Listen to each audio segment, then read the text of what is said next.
Let's be honest, we've all found ourselves raging at a referee's decision at some stage. This feel familiar?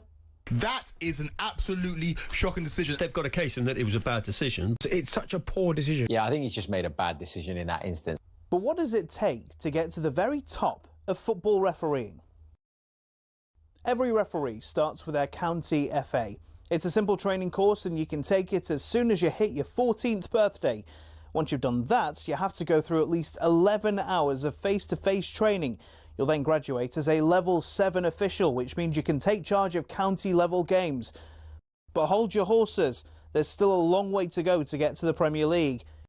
Your next step is to spend a year each at Levels 6, 5 and 4. This covers the top of the amateur game. Only at Level 3 do you start doing Northern Counties or Isthmian League level games, for example.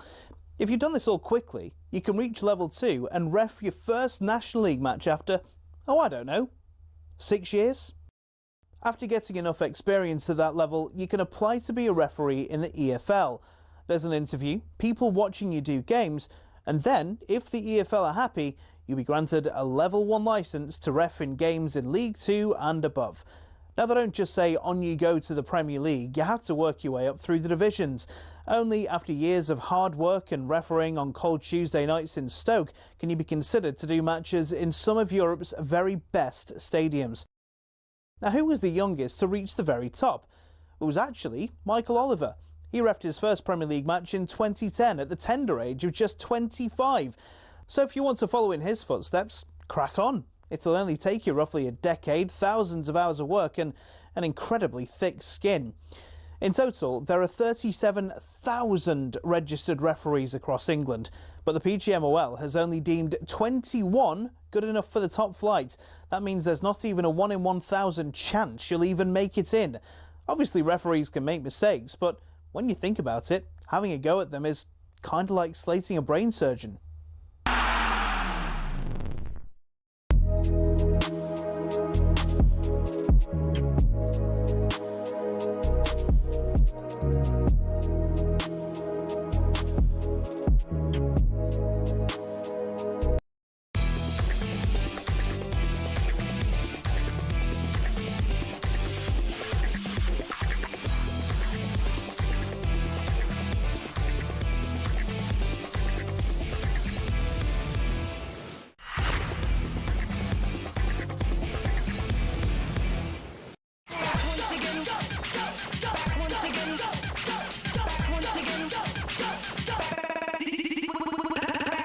Welcome to it. It's a Sports Bar Weekender on talkSPORT. Friday night radio. Come and get stuck into it. 03717 22 3344. That's your telephone number. You can come and join us. I'm Adam Catterall. Carlton Cole is alongside me.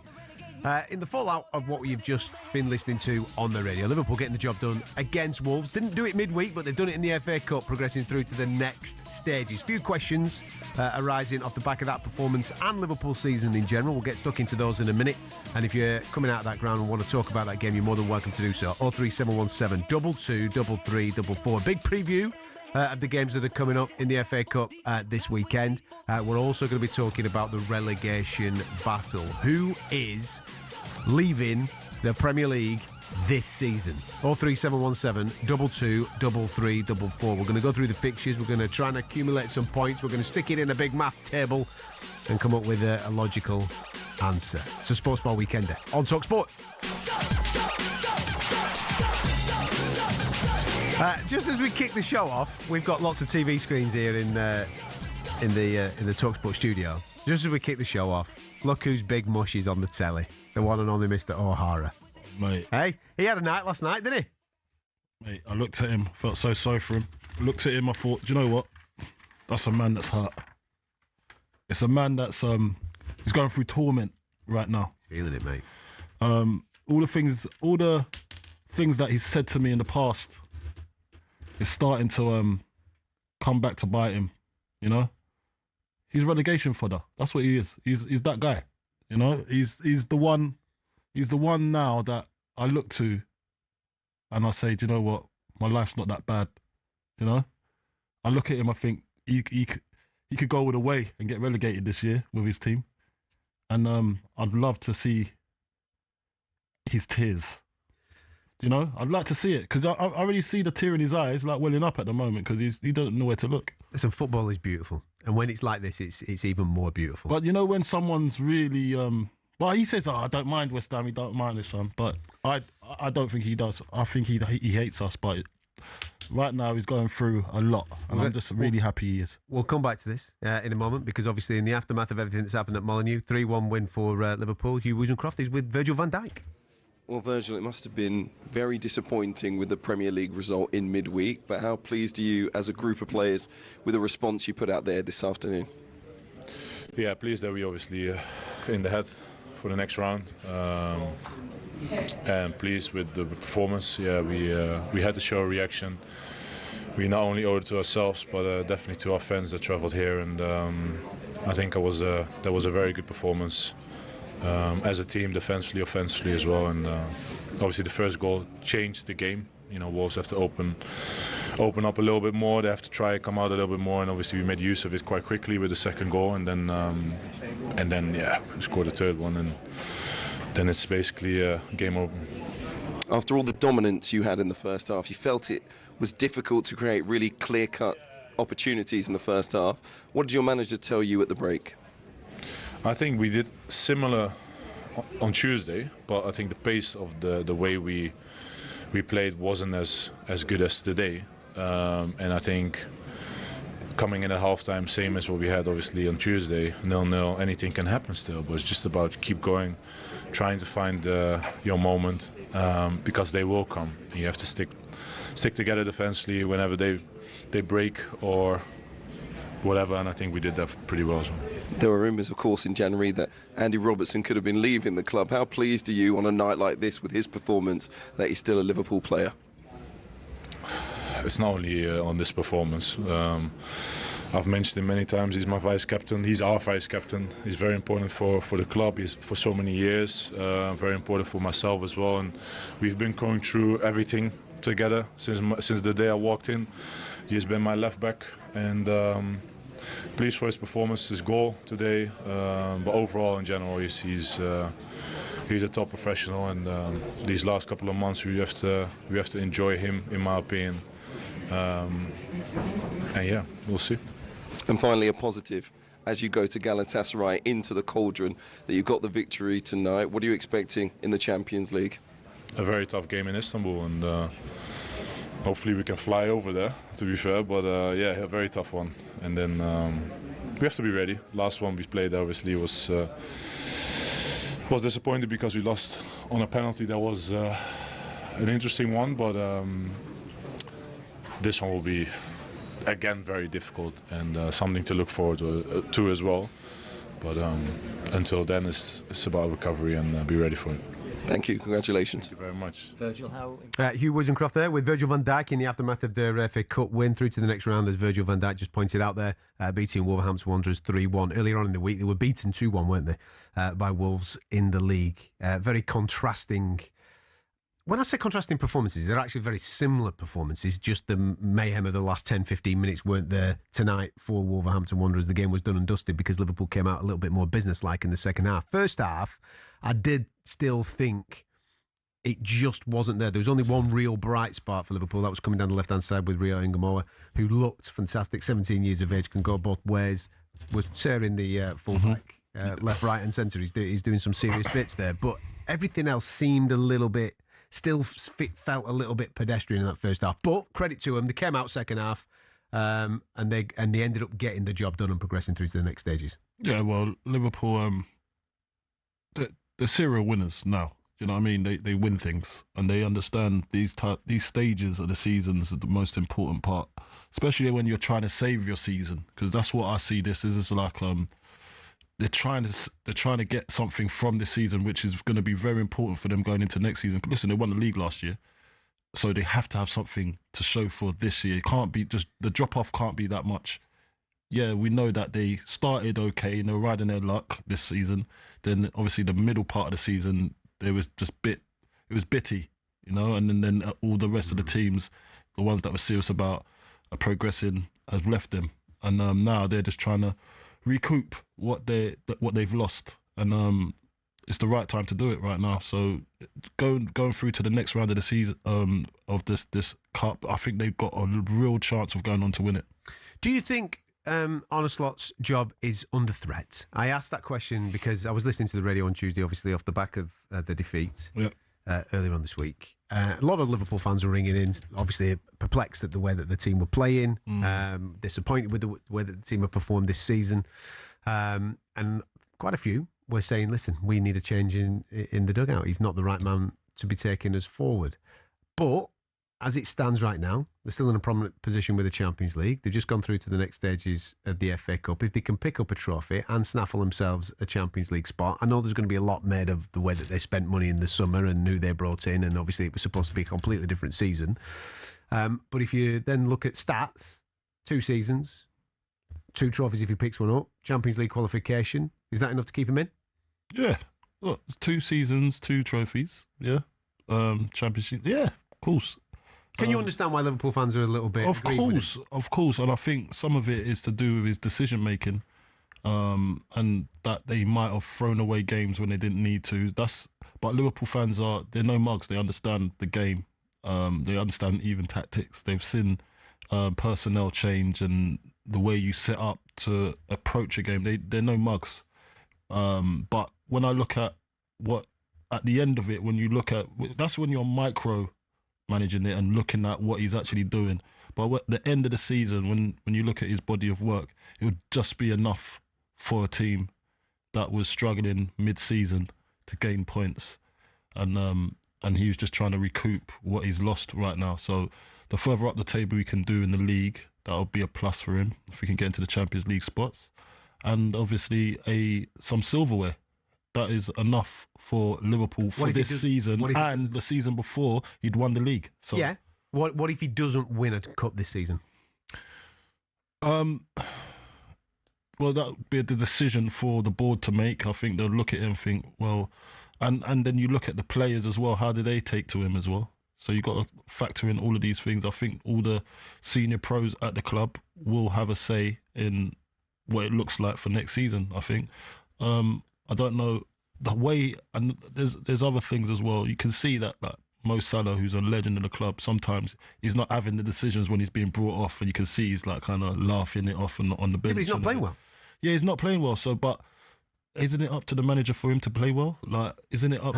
It's up to the player, isn't it? It could be, yeah, but he's got to motivate him as well. You know, he's got to try and get the best out of Mo Salah. Mo Salah's been playing well. Why is it just this season he's not playing well? He played well last season. Don't get me wrong.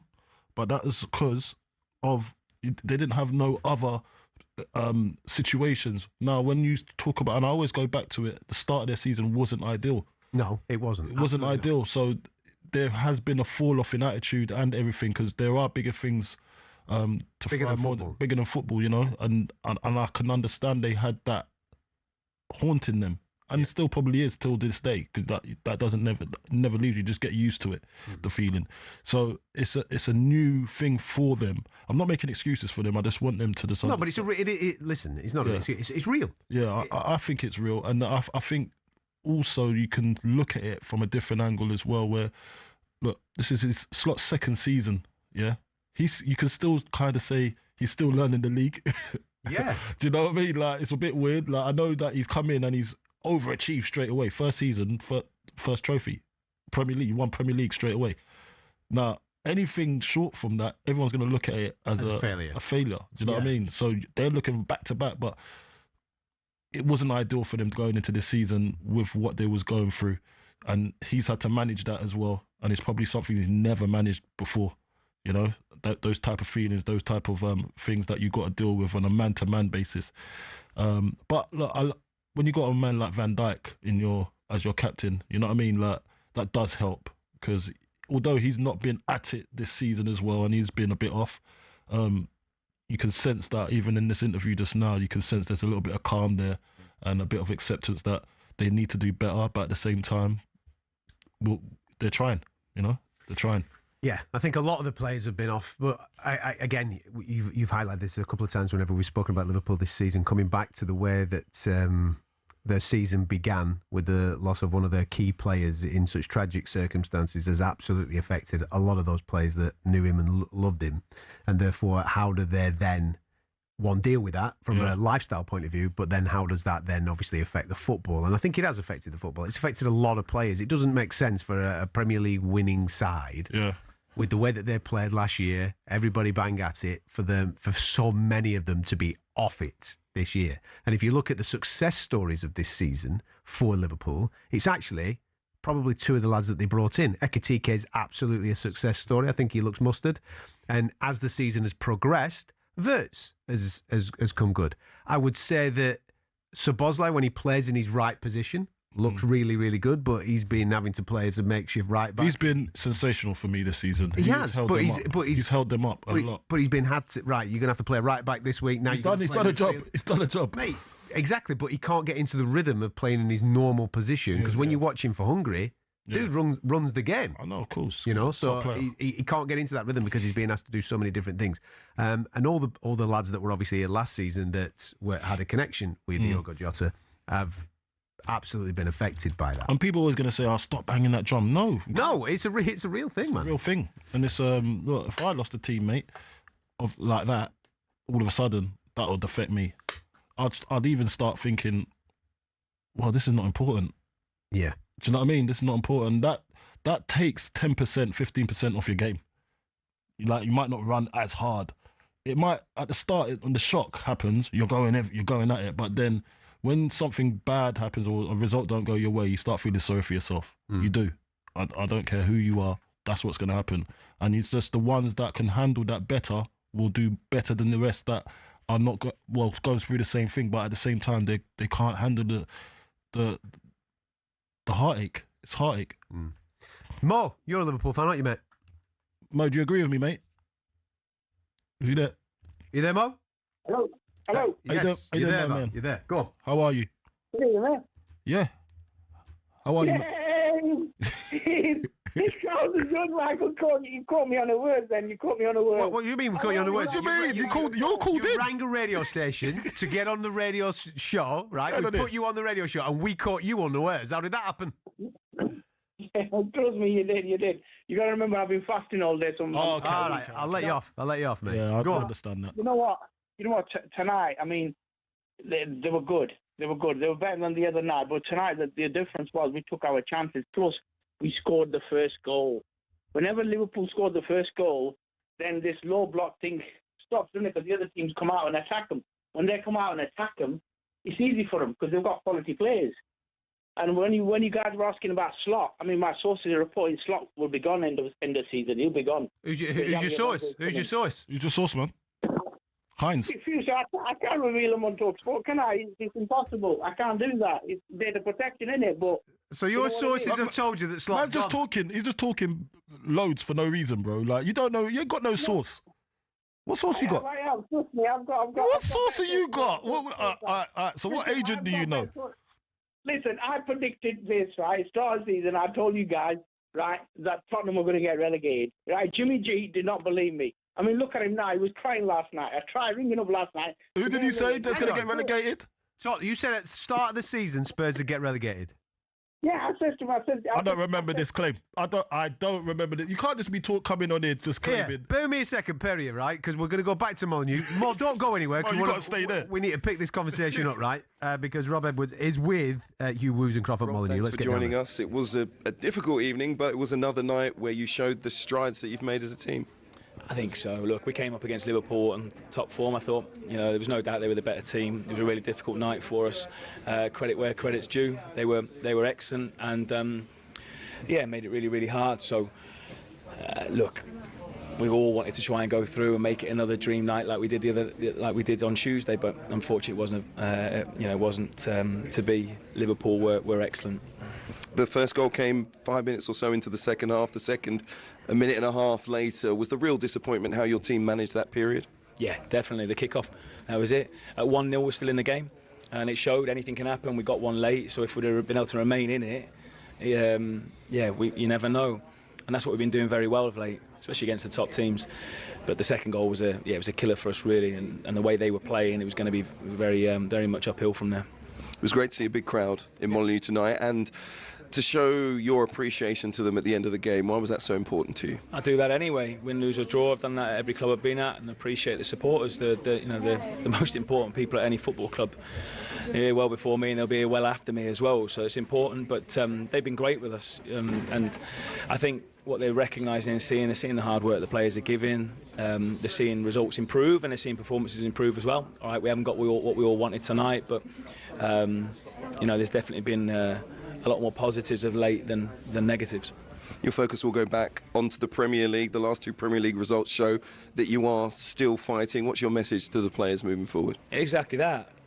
Now we've got a cup final against Brentford. We know where we're at. We know we've got 8 games left this season now. So we're disappointed that we've gone out tonight in the cup, but all focus now is on Brentford, and we know how difficult that is because they've been brilliant this season, but now that becomes a massive game for us. Has been an intense period for your players with a 10-day gap. Have they earned a little break? Yeah, they'll get a few days now, and they do deserve it. It's been a really intense period for us. February was really hard, and obviously then, playing Villa, Liverpool twice, and so 3 games in a week here, as that's challenging, obviously for anyone.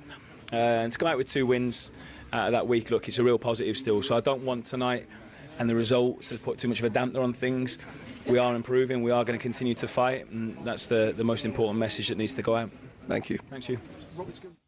Top man, Hugh Woozencroft there with Wolves manager Rob Edwards. If he'd have been given a little bit more time, you never know. Wolves might be a little bit closer to that 17th and 18th spot. More, back to you, mate. Right, so you made all these predictions at the start of the season. Spurs are on the way, yeah? Listen, mate, I've been saying this to Jimmy G. I mean, Carlton knows who Jimmy G is. I've been saying this to him for ages, him and Cundy, that, you know what, Spurs, I mean, last year, they were asking, they got rid of Ange. I mean, Ange was better than, what's he called, these 2 other managers they employed. Frank and Tudor, yeah. Is it Outdoor or Tudor or whatever? Yeah, Igor Tudor. Yeah, exactly. So he was better than him. But you know what? Tottenham, they've been on the decline. You guys have got to remember they've been going like this now for the past couple of years. You know what I mean? And the players are absolutely terrible. I mean, I watched them the other night. I mean, they were terrible. Crystal Palace just took mick out of them. I mean, there was no fighting them or nothing like that. But going back to Liverpool, yeah. I mean, Liverpool, they've got big plans for this summer. There's going to be a lot of changes. Is this your source? Go on, tell us what your source has told you about your summer. Yeah, my sources are reporting that, I said my sources are reporting. Go on. Who are these sources, man? Go on. Go on. Well, listen, Carlton, man. Come on. Carlton, don't take Nicky out. Come on. You know I like you. I like you too, but the sources, though. I did not boo you when you played against us. I did not boo you. Even you scored at Upton Park. Yeah. You scored against us and I did not boo you. Okay, all right. So look. So that qualifies you to have sources, and do you want me to just? Yeah. All right, cool. Listen, go on. What kind of sauce are we talking about? Sriracha sauce? Listen. There's going to be a lot of changes at Anfield. There's going to be a lot of changes, and you know what?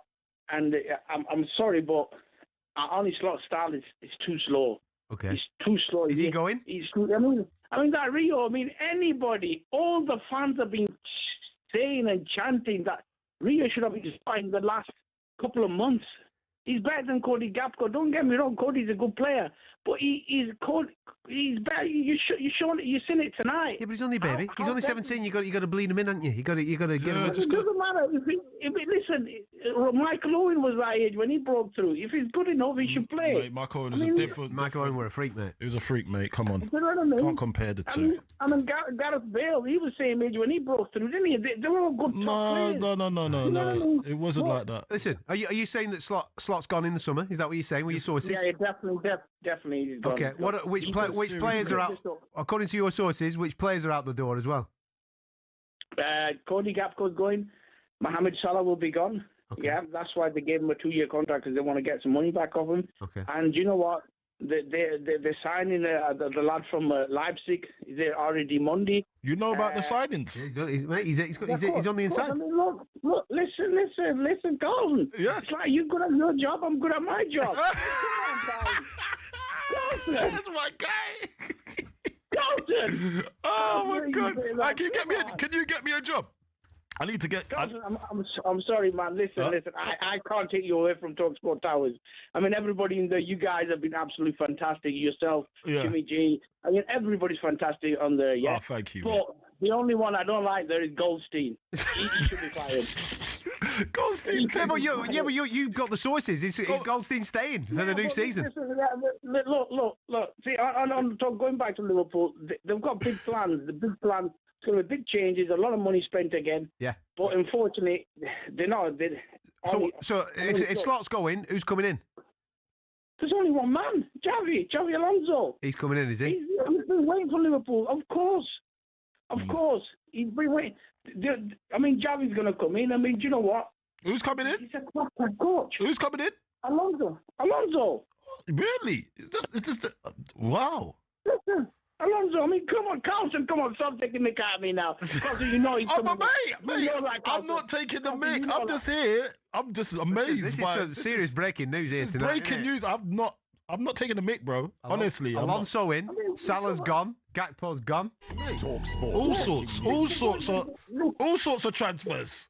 Eh? Yeah, listen, there's going to be big changes. Liverpool are building a team for the next 10 years, and I'm afraid Mohamed Salah... I think you're a part of it. I think you are definitely the scout. You're scouting. You're doing a bit, aren't you? You're scouting. You're in that boardroom. Listen. You want the high-ups. We work hard to bring you guys the news. I mean, Alex Cook... I love this.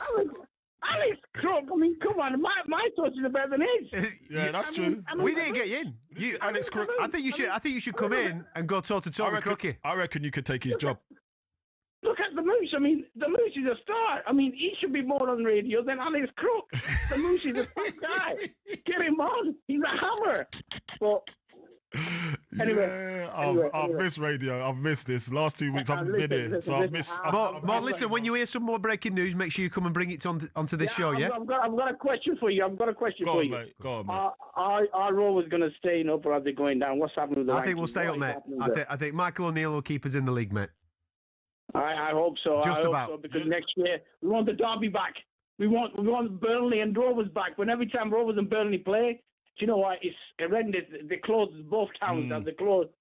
It's fantastic. Don't you worry. Burnley will come down and we'll see him next year. That's it. But just remember, listen. Give a message to Jimmy G, yeah? Yeah. Tell him to cheer up. Oh, mate, he's an unhappy customer at the moment. He's on every. Mate, I just see him on Sky Sports. Mate, his team are getting relegated, man. Mate, he's trying to get quids in before they get relegated. Then he's going to be on the EFL channel. He's on the EFL channel soon. Eh? Yeah, he's on talkSPORT and now, yeah? Yeah. He's on talkSPORT. Mate, he's on Malaysian TV also. Yeah. He's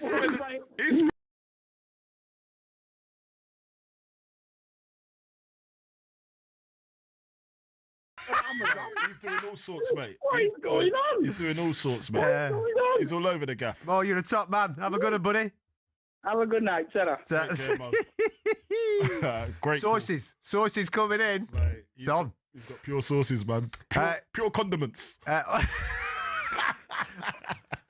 03717223344. We're going to be speaking to the man that Mo tells us he's going to get sacked before at the end of the season. We're waiting for Arne Slot, so hopefully you, Woozencroft, will be speaking to him very, very shortly. Should we speak to Jack? Jack, how are you, mate? You good? How you doing, Jack?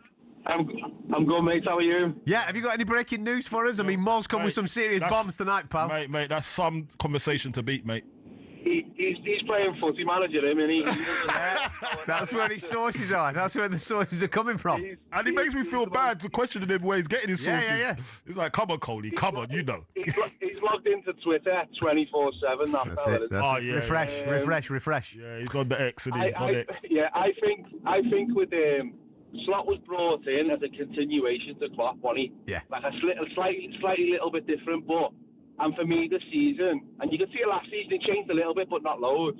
But this season, and it's down to him, obviously the new players as well, but you've seen it, we started to control too much at too slow a pace. Then we had like 6 or 7 games where we were like front to back dead quick, and now he's gone controlling again. So I think he's a good Jack, just bear me a second, mate. I'm going to come straight back to you, but we're just going to hear from your manager first. He's with Hugh Woozencroft at Molineux.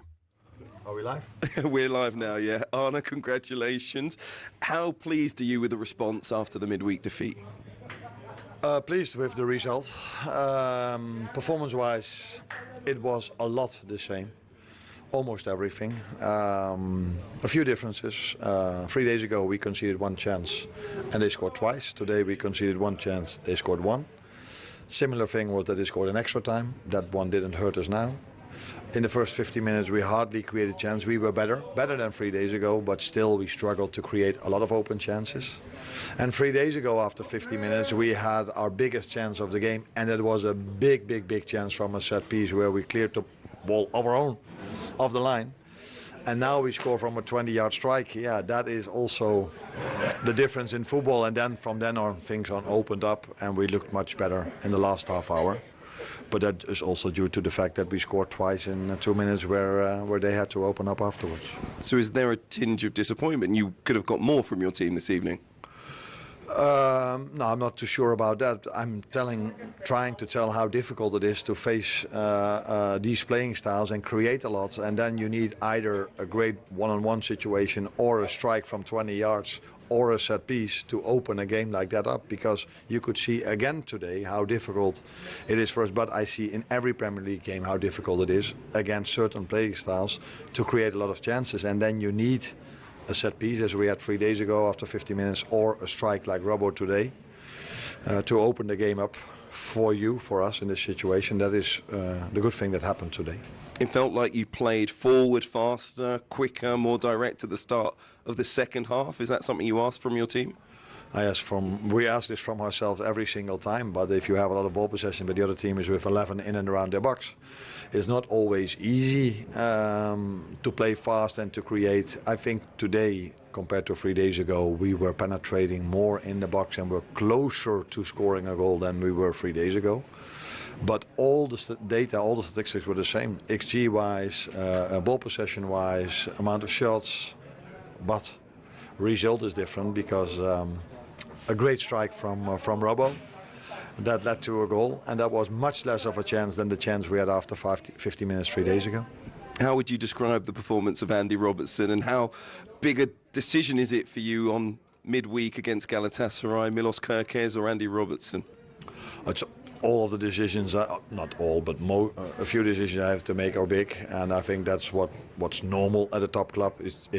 Ideally, if everyone would have been fit, I had to make 11 of those decisions. Unfortunately, this season, maybe for 2, 3, 4 positions, I sometimes had to make that decision. But the good thing is that now players are coming back. I have to make more of those decisions, and as a result of that, you can impact the game also more off the bench. And never complained in the last few weeks about how many players we had available.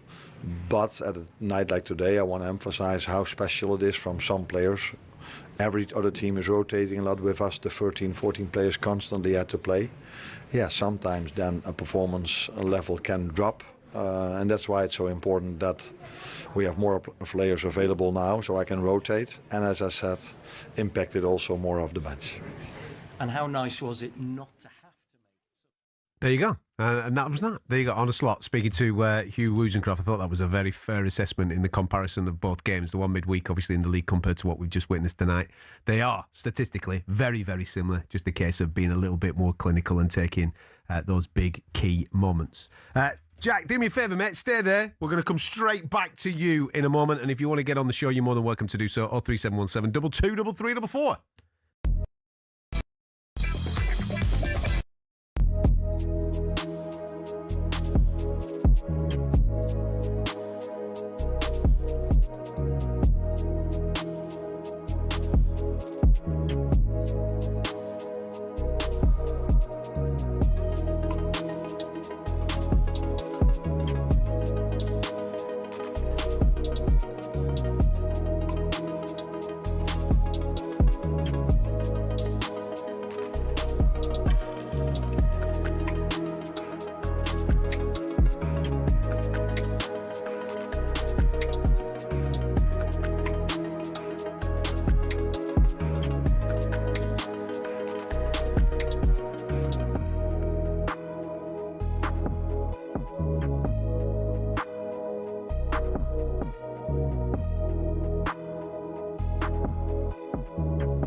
to see me fight with a lot of passion and ferocity. I think when you're boxing a taller guy who's okay with sneaking a little split decision win or whatever else, you have to go and get him. So I'm looking forward to putting it on the line.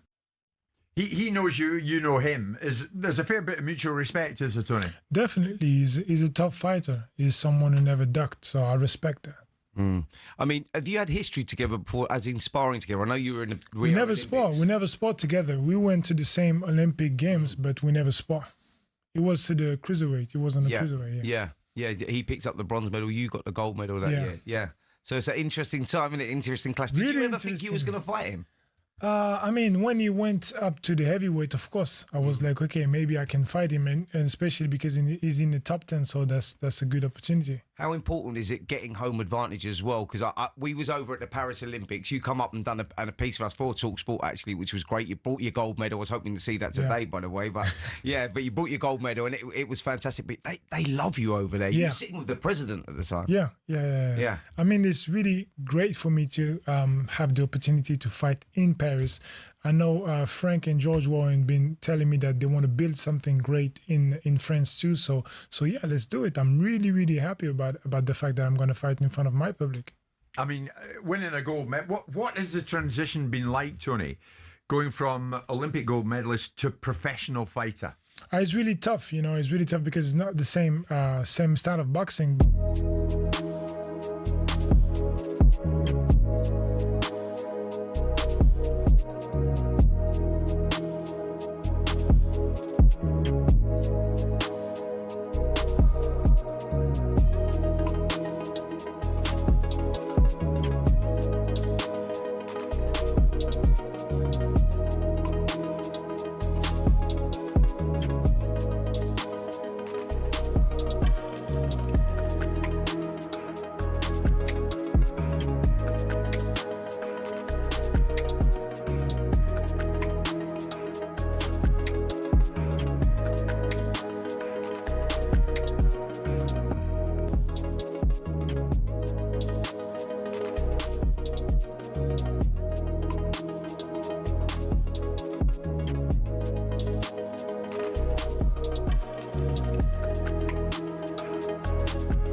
You're listening to the Sports Bar Weekend on talkSPORT. I'm Adam Catterall Carlton Cole alongside me. Jack, thank you so much for your patience, mate. I know that you were in full flow there and then your manager rocked up there with his take on the game and what have you. Go for it, matey. It's all yours, pal. That interview has annoyed me, what he's just said. Go on. Why? Because you can't constantly blame other teams' playing styles. Your job is to tactically work it out. And you've had 2 seasons like going, oh my God. Anyway, what was I saying? Oh yeah, so Slot was the continuation of Klopp. A little bit more control on the game, but he's changed too much. He can't even you can blame new players and all that, but he's went front to back and then he's went control and then he's went long ball through the channels and then back to control. The players' heads are probably spinning half the time about what he wants them to do. There's been clips of Curtis Jones going, "Where do you want me to play?" Because he hasn't. I don't think he delivers instruction well. And for me, I think he's a good manager, but I just don't think he's at the level that's required. Yeah, I kind of hear what you're saying, and I know these are the little things I was talking about the fans not being mugs, and they see it. Yeah. Do you know what I mean? And I think this is what we're alluding to here, where he needs to show the fans a little bit more. Would you agree? He needs to show you a little bit more, because I see it. I know what you're saying, and I think a lot of people knows like he could do more for that team. But I'm just saying, maybe this is it's a year off. Do you know? Maybe he has got it. He's just not thinking straight at the moment. What would you say to that? I mean, one of Liverpool's biggest things, and it's dragged us over the line for years, is connecting with the fans, using Anfield, European nights, whatever it may be, to get us over the line. Coming into interviews, the way he's just been, doesn't get anyone motivated. Say what you want to the players behind closed doors, but we just got through to the round of the club against a team that beat us less than a week ago. So use a bit of positivity. Let's get the fans up. I get it. He's trying to be a bit transparent, but he's a bit too transparent too often. Yeah, it's a contrast from having Klopp. So Klopp always protected players, always protected everything, and then he'd always say, "Maybe it's my fault." Do you know what I mean? I don't know whether that's working because it's a different approach. Do you know what I mean? Especially the fans only really have to go off what you do on match day, how you start your team, how you affect the game as well, and then your post match. What is your post match? Your post match is your assessment of it. If you don't get that right, fans they'll be on you. They will be on you, and if you're not a good talker or you don't, sometimes and there's certain managers that are not doing a great job, but they got charisma. And that keeps them in the job. I like him. And that was Ange for a little while. Although, and then eventually he won a trophy, but the league form wasn't good. But what keeps you in a job? And I don't think he's doing enough for the Liverpool fans to keep him in the job. 03717 223344. Keep your calls coming. You just mentioned Ange there, which kind of flicks us on nicely to speak a little bit about Spurs, because it points us in that direction, because that is the talking point of the week. Who we are, mate. There's no doubt about that. Who we are, mate. Off the back of the Crystal Palace defeat last night, there's a real conversation going on. It's been going on for a bit. If you speak to any Spurs fan that's worth their salt, it's been going on for a bit, where they are incredibly concerned about the possibility of being relegated. As it stands right now, they sit 29 games in, 29 points, right? Underneath them, you've got Nottingham Forest, 7 amount of games on 28. You've got West Ham, 7 amount of games on 28. You would concede, I think, most people that Burnley and Wolves are done. So it's between West Ham, Forest, Tottenham there, and you've got Leeds United on 31 points. So Leeds United are still in this conversation. Well, can you just see the form guide? I can just see red, mate. So Spurs, 5 games. They're not picking up points anywhere, man. Last 5 games. 3-4, mate. It is. No points. Yes. So, now, here's a question for you. Just to think about. I'll give you a couple of minutes to think about this, and then we'll come back and get stuck into it, okay? I've done some guesswork on the remaining fixtures of how I personally think that this might play out. Yep. It's not looking good, bruv. That's all I'll say. It's not looking good, bruv. That's all I'll say. But I'll give you the conclusions of what I'll come up with in a moment or two. But here's the question, right? What is the biggest story in North London? You've got, 22 years without a league title for Arsenal? Yeah? So let's say Arsenal win the league after 22 years. They get it over the line. Arteta gets that ghost off his back. It's done. They are the league champions. Is that the biggest story? Or is the biggest story Tottenham getting relegated? Oh, blimey. Which is the biggest story? 03717 22 3344. Get in contact with the show. We'll do your calls next. It's just who we are, mate.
today. Can you hear me today? You went to win. Hell of a beat to the Europa League champions. Honestly, the Europa League champions. The Europa League champions. Beyonce. Chicky, chicky, kick, chicky, chicky, chicky, can you hear me, chicky? You went to win. Hell of a beat the big cockerel. Honestly, the big cockerel. Sages by the stadium. There's that shiny. Where is he? Can you hear me? There's that shiny. You went to win. Hell of a beat the Morgan Gibbs White shiny. What happened to that one? Where's he gone? Can you hear me, Morgan Gibbs White? You went to win. Hell of a beat to the Williams side of Big Edge. Big Edge. Do me a favour. Can you hear me, Big Edge? You went to win. Hell of a beat, Big Edge. AJ Tracy. Seven Sisters train station. Adele. 3-point lane. There is to do. Jamie Horror. You went to win. Hell of a beating. Ticking. Adele. Ticking. Adele. Ticking. All right. Ticking. Adele. You went to win. Hell of a beating. Crestfallen. Adele. I'm crestfallen. Ticking. Adele. Hello. Ticking. Adele. Hello. Ticking. Adele. Hello. Ticking. Adele. Hello. All right. Adele. Come on. Adele. Spurs. Hello. What are you doing to me? What are you doing to me? It's the worst Tottenham side I've ever seen in the Premier League. It's the worst team I've ever seen ever.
Win a VIP trip to the British Grand Prix on talkSPORT.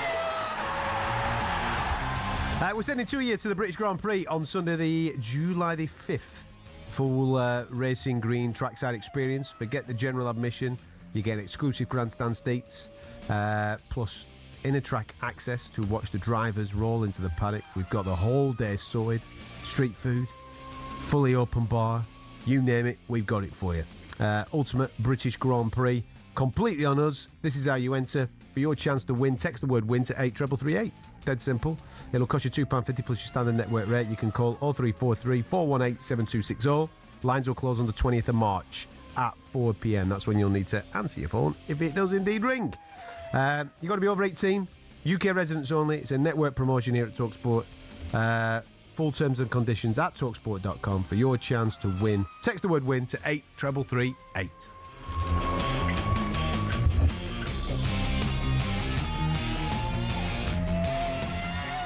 I think somebody's asked one of their kids to make that music, haven't they? You know what I mean? Just put Speedy, Lightning McQueen underneath it, or whatever his blooming name is from Cars. 03717 223344. Do you want some maths? Go on, mate. Right, here we go. I've done a little bit of digging through the remaining fixtures of the relegation battle, because this is where the heat is right now, in the Premier League. Obviously, you've got West Ham, Forest, Tottenham, and Leeds United. You would say for that final spot. Most people would conclude that Burnley and Wolves are there or thereabouts. All right. I think it is going to be Spurs. You reckon? Based on just based on form, games that they've got still to play, I can't see where they're getting wins from. Just the way that these players are down tools, they're not performing, they're not putting the effort in. This manager's not getting a tune out of them. I just can't see them accumulating enough points to stay above West Ham, Forest, and Leeds. I think Leeds will be well gone. I know that they've been dragged back into it, but I think they'll have a little bit of an upturn in form, especially at home with the remaining fixtures that they've got. So I think they'll be sorted. I think West Ham and Forest will both finish above Tottenham Hotspur. And Spurs, according to my maths, are going to get relegated. Wow. So you're moving like Mo at the moment.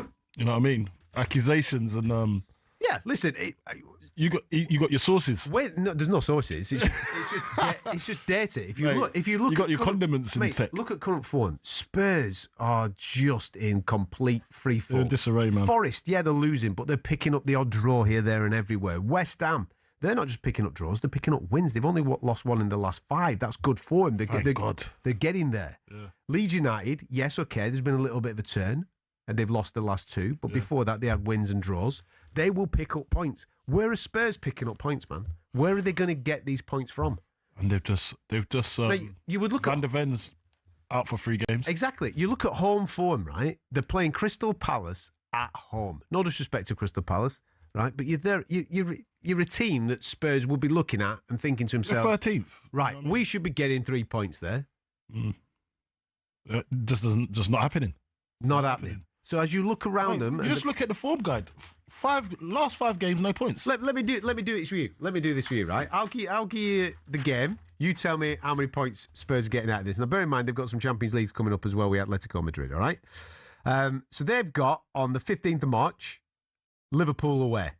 How many points? None. Right. Then they've got the other leg of the Atletico game. Week after that, they've got Nottingham Forest at home. That's going to be a fight. Massive fight. That's going to be a fight. Go on. Could go either way, that one. I reckon. Just give me a point. Right, so 1 point. Sunderland away. No points. Brighton at home. No points. A draw. Right. Draw. Wolves away. Wolves just put up a good fight just now, but it wasn't enough. I said draw, another draw. Okay. Villa away. No points. Leeds at home. Big fight. Leeds at home. Poof. By then, the writing's on the wall. The writing's on the wall there, whether they're going to do it or not. So it depends. Just give me a point. How many points in that game? They've got Leeds at home. No points. Chelsea away. Definitely no points. Whooping. Everton, last game of the season, at home. Everton going for Europe. No points.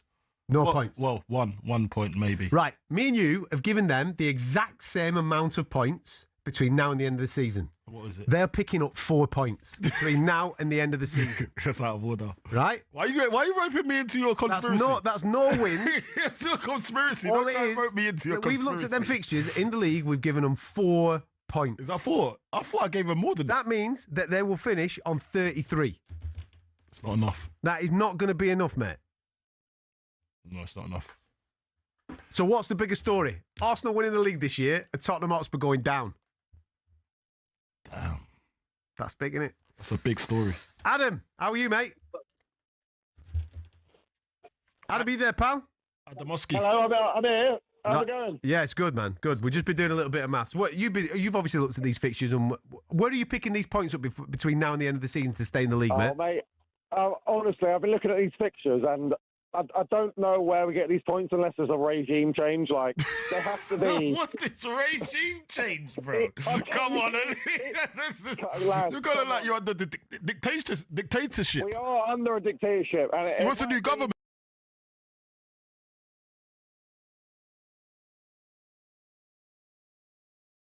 No, see that appointment there. Easy on the language there. I don't want to be rude. I don't want to be rude, but Igor Tudor, like honestly, that's not inspiring anybody. I don't think. I think you should have gone for Harry Redknapp. Would have been alright. Mate, have you heard of Igor Tudor before this week? Because I know he's a player, but no, I knew he was a player. I knew he was a player, but I didn't know he managed. As a manager, I didn't know he managed. I want a Spurs legend, right? So I've heard of. I want to hear about Darren Anderton. I want to hear Harry Redknapp. Robbie Keane. Even Ledley King. Ledley King as well. Been around the club. Where are the points coming from, Ad? Come on, where are they coming from? Ledley King has never expressed an interest. Darren Anton, who's been Spurs through and through, he said if Spurs come, he'll manage them. Wow. I think someone like that, someone who knows Spurs in and out, needs to be given a chance. Ad, it's all right saying that. Where is this team getting those points from this season? They need at this moment in time. It's very difficult to say, but without, I think there just needs to be someone to come in and galvanise. I know what you're saying. And do you know what who can do that? He needs. Darren Anderson is that guy. I'll tell you what he needs. He needs a miracle. He needs a miracle, man. They need a good feel factor. They need a good feel. You need an ex-pro to come in, or you need like what Man United's done. Do you reckon? They need something. Mate, this is not about tactics anymore. This is not about tactics. This is about getting the job done. Yeah? And if I could get a nice 2-3 game bounce, that's 9 points. Do you know what I mean? That's the way I'm looking at it. You need to get something. Something just needs to... There needs to be some input. They need some energy. They need some energy. They need some Red Bull. Do you know what I mean? They need something. Right now, they're looking like way off a Premier League side. And worrying. Mate, and do you know what's worrying?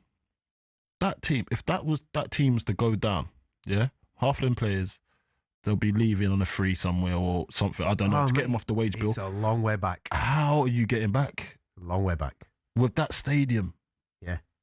Man, do you know what? Levy jumped ship when he needed to. 03717 22 33 44. Get in contact with the show. We'll keep this rolling next.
Has the hiring of Edu destabilised the best season in a generation at Nottingham Forest? And how much responsibility does Evangelos Marinakis have to take for it? We understand that he's been told to stay away from the City ground pending a termination of his contract at the end of the season. I know that Forest fans will be reluctant to criticise Marinakis, but is this a mess of his own making? Because he had a manager who was very successful, almost took them to the Champions League. He started to interfere, and all of a sudden they ended up dropping down eventually into the Europa League, but then they lost to Nuno Espirito Santo very quickly. So is this got to be on Marinakis' shoulders? Of course it is.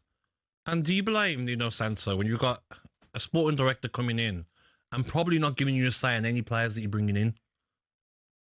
What do you expect as a manager?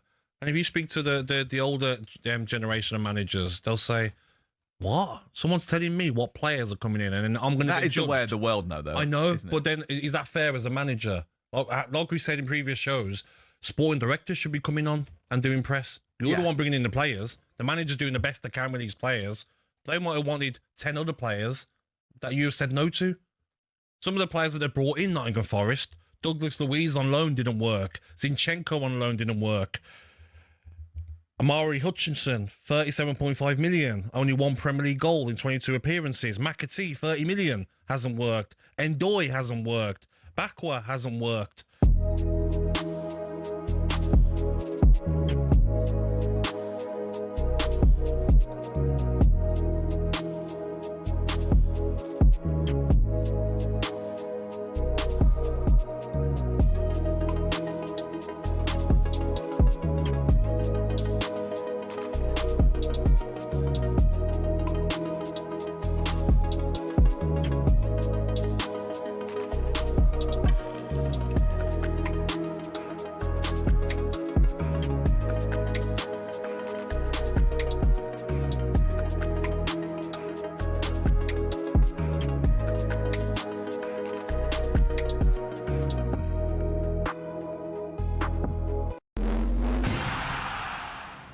Shin pads are a footballer's best friend, even if players like Jack Grealish do wear such small ones you can barely even see them. But what's the story with shin pads, and are there any rules on how big they should be? It all started with cricket, actually. Cricketers had been wearing shin pads since the 1700s. They'd been introduced not for leg protection, but instead to give batters a strategic advantage. The idea was that batters could put their leg pads in front of the wicket if they missed the ball, preventing them from being bowled out. Obviously, that all changed when the LBW rule came in, but that was the theory behind them. It was thanks to this guy that shin protection made its way over to football. Meet Samuel Widdowson. He was a cricketer and a footballer. He played for Nottingham Forest back in the late 1800s, and he wanted a way to protect his legs from nasty tackles. Apparently, he'd broken his leg in a match against Sheffield United in 1874 and wanted to stop it from happening again. Naturally, his mind drifted to his other favourite sport, where players had been wearing these pads. Story goes, Widdowson cut up his cricket pads, sewed them into his socks and popped them on before taking to the footy pitch. Ta-da! Shin pads. Like all great genius inventors, everyone took the mickey at first. To be fair, he probably looked quite stupid running around with these on. But it's thought his whole Nottingham Forest team then began wearing them from 1887, and the first known use of them in a match was in 1894, in a match between Newcastle and the then Woolwich Arsenal. Eventually, FIFA clocked on that this protection was pretty important for footballers. Multiple studies have shown wearing shin pads clearly reduces the risk of players getting lower leg injuries. And so in 1990, basically 100 years after Widdowson first put them on, shin pads were made compulsory. It became a part of Law 4 of IFAB. That's the body responsible for setting the laws of the game internationally. But the law doesn't actually specify anything about measurements of shin pads. It just says pads must be made of a suitable material and be of an appropriate size to provide reasonable protection. It's really vague, and players can get away with a lot. A lot of grassroots clubs are choosing to ban micro shin pads for obvious reasons, though, especially after a 15-year-old player from Penistone Church broke his leg while wearing them. Still no change from IFAB, though. That's why Grealish and co can still get away with these ones, which are no bigger than a credit card and which seem to offer little to no protection whatsoever.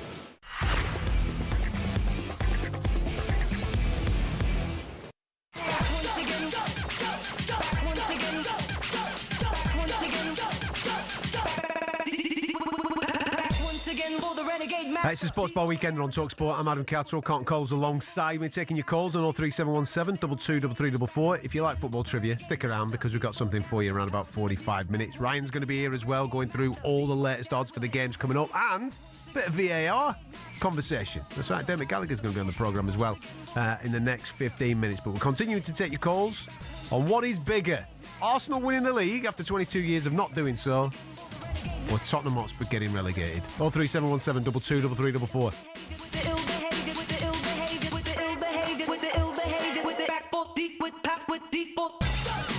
Terry, welcome to the show, mate. Hello, mate. Never been on before. Love the show. Listen to it all the time. Appreciate you, man. Yes, what's happening, mate? Come on. As a gooner, what I would say, if Arsenal win the league and Tottenham go down, that'd be like winning the double, wouldn't it? Yeah, for an Arsenal fan, definitely, yeah. That's Christmas come early, eh? That's about 10 Christmases come early. That'd be quite comical for any Arsenal fan. They'll be like, well, I feel so happy and elated that I've won the league. And then my rivals in North London, biggest rivals in North London, yeah, we share this near enough the same postcode, yeah, and then when you know what I mean, and they're down. That's basically like West Ham Millwall. When you think of seasons, Terry, I mean, you couldn't have fairy taled this even any better, could you? You know what I mean? To end the drought of 22 years, I mean, there's a possibility that it might be multiple trophies. I mean, we're just talking league at the moment, so there might be multiple. And potentially you could be saying 5 trophies, couldn't you? Yeah. Well, yeah, if your class is Spurs going down as a trophy. Tottenham going down has got to be a trophy in itself. Yeah. That is just...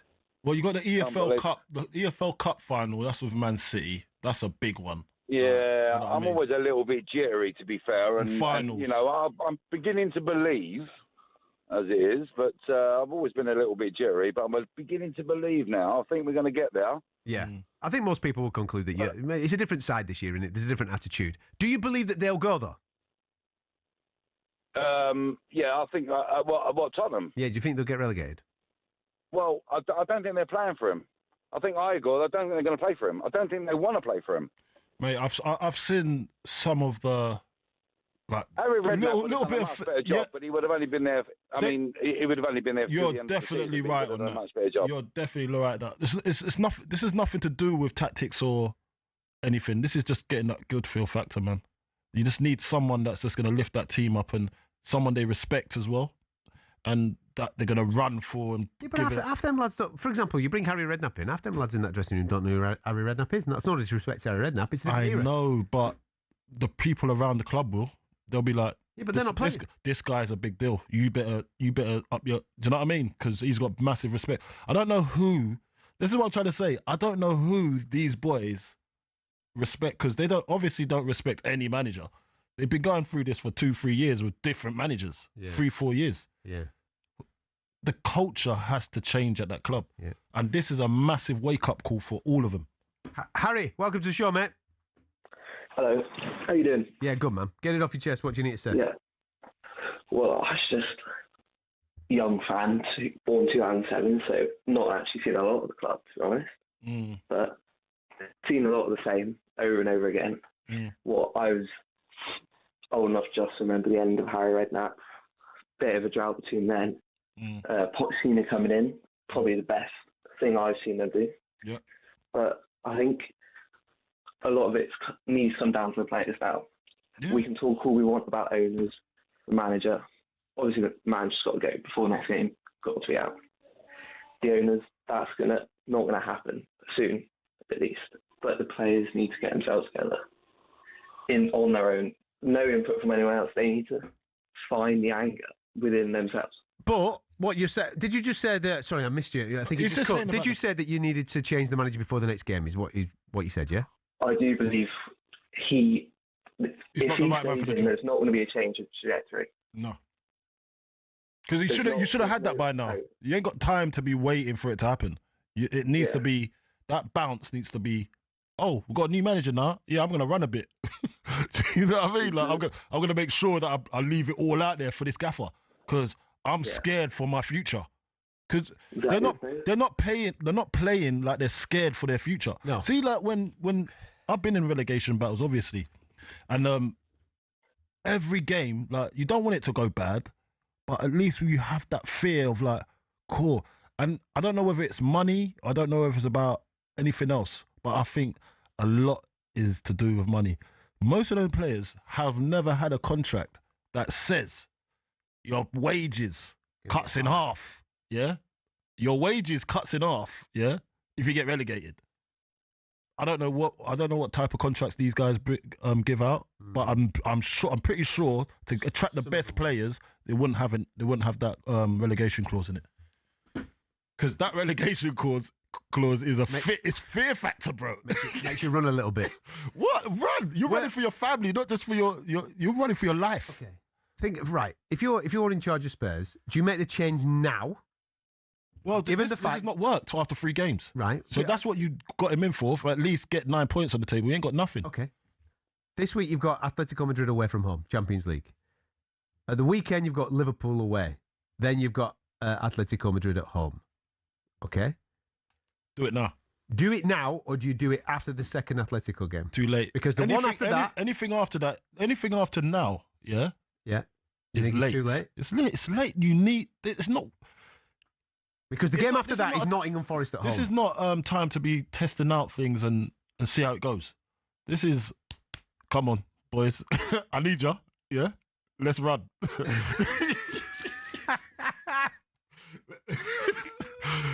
We need to run now. We need to get some points on the table, like, because this is not working out. So you gotta go. So and it's not. There's no slight on his behalf. By the way, he's not gonna lose a job because he didn't do a job for Spurs in 3 games. Do you know what I mean? It's only 3 games, so You don't think his his credibility, reputation- his credibility will be all right. No, it won't, because it just hasn't worked. It doesn't have. So they need to make a change right now. Yeah, I think. Richard, where's your head at, mate? I think you're right. I think there's a number of things I think here. Looking at the last couple of years, I mean, how you can go from winning the European trophy to where we are at the moment, but I think the league performances before that were dropping anyway. I think the European win has been a bit of a smokescreen for that. I understand Ange put all these things in the same basket and stuff. Yeah. But this has been going on for a while, the slow decline. There's a number of things. I mean, there's a number of pros. I mean, I watched the Gareth Bale interview yesterday with Gary Neville. Yeah. And he made some very good points in terms of the wages, and wages have moved on massively. Spurs aren't paying any more than they were previously. So these players that they think they're getting in on good transfers, the Matthias Tell transfer tells you where they are with that. They do need to make a change. I think the players were shocked when Ange got the boot. I think they were sort of getting on board with him. And yes, it was chaotic. Yes, we conceded a lot of goals, but at least the team knew they were playing on the front foot. And I think poor Thomas Frank, whether he should have got the job or not is irrelevant. He'd done a good job. He'd earned the right to be at a big club. And build that confidence back up within the squad. But the players haven't played for him. They were still digging their heels in about Ange going. And that was evident from what Ange said when he was on the overlap about the club. The Daniel Levy thing is an interesting conundrum, because the club obviously have decided that he's taken them as far as he can. But you have to remember, Daniel Levy was only ever doing what the Lewis family wanted. Yeah. And he's a great businessman. The problem is with the board is they're still trying to run it like a business, and they're trying to show who's in charge. But the players are ultimately the ones that are going to keep the club up. And then bringing Igor Tudor was a business decision. He's got a good track record of doing a short-term job. We'll get that bounce. The problem is they've misread the situation in terms of the club and understanding. Daniel Levy was that link between what is Tottenham and what is the business. And he wouldn't have... I don't think the Thomas Frank situation would have got as far as it did in terms of him staying longer to try and give him time. I think Daniel would have pulled that button earlier. With regards to where they go now, I agree with you, Colton. The change needs to be made now. They're not playing for that manager. The rumblings are that obviously that the senior players have decided they're not going to play, and that leaves the rest of the squad in complete disarray. He's playing players out of position. Why you wouldn't have Richarlison on the pitch who bullies defenders? He's the sort of player you want to leave in from this the front. predicament. In this predicament, definitely you need to. He needs to be. And Conor Gallagher yesterday. Yeah, Conor Gallagher should be playing in the middle of the park. It's no coincidence. So when he was playing for Chelsea, when he was playing for Palace, he would run after everything. He'd be that linchpin. But he's getting slated in the media now. What for? Because because they're saying he's surplus requirements. The people are saying that he's not the player we needed. We need a player in that position. The problem is we've got no players in the other positions. The other interesting fact, me personally, I think Tottenham are going. I can't see where they're going to. I've seen enough of them at the ground this year to know that they haven't got players in that team that can fight like West Ham and like Forest. It's interesting as well. I think Nuno deserves to stay in the Premier League. I think the way that we treated him was awful. I think the way that Forest have treated him, I think it's ironic that it's going to be one of us that goes. But they look like they're going to pick up points. I cannot see that game. I didn't think of it like that. This is opening my eyes. The game last night was the start of 4 cup finals. We needed to beat Palace, we needed to beat Leeds, we needed to beat Forest, and we need to get something out of the Wolves game.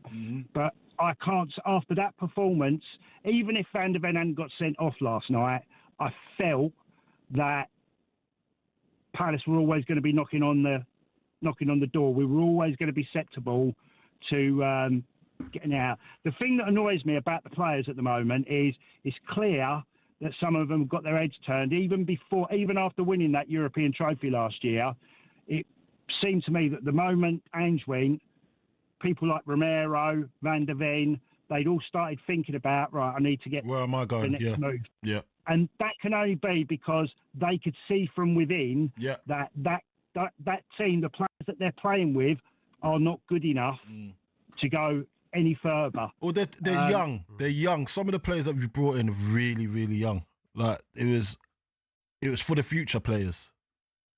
It wasn't quality players like to kick on now. To kick on now, and that is where some of the senior pros must have thought, well, you're not adding to me, so what am I doing? What am I doing here? Do you know what I mean? Like I'm not here to coach the youngsters. I want to go and win other stuff. I want to go to the next level now. Great call, Richard. Thanks, mate. Thanks, Rich. 03717 223344. Keep them coming. We're going to be speaking to Dermot Gallagher in a moment because we're talking about our favourite subject, the AR.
So it makes it more interesting, I think, Simon, for fans of other clubs. That's the bottom line. Yeah. If it was all to finish today and this was in operation now, you'd go way down to 17th of Norwich in the league and a chance to get into the 8th spot.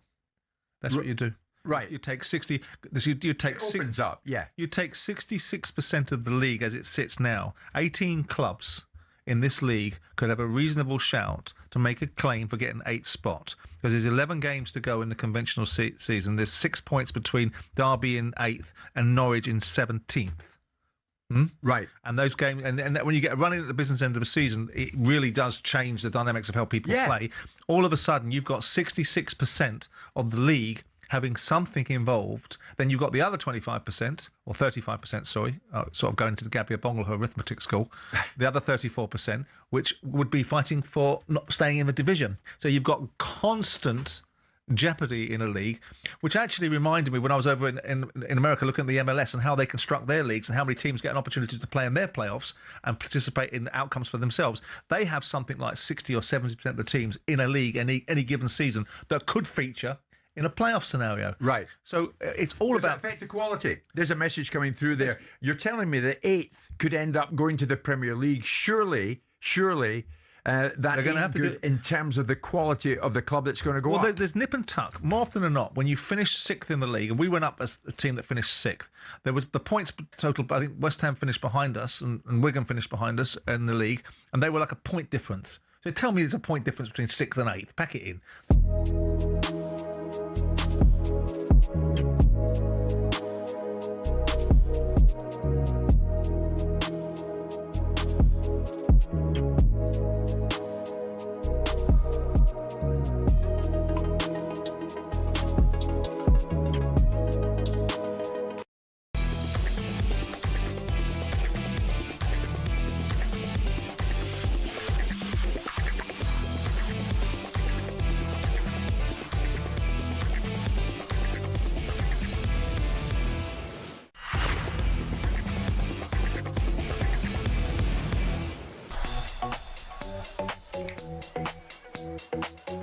Sports Ball Weekend on talkSPORT. I'm Adam Catterall Carlton Cole alongside me.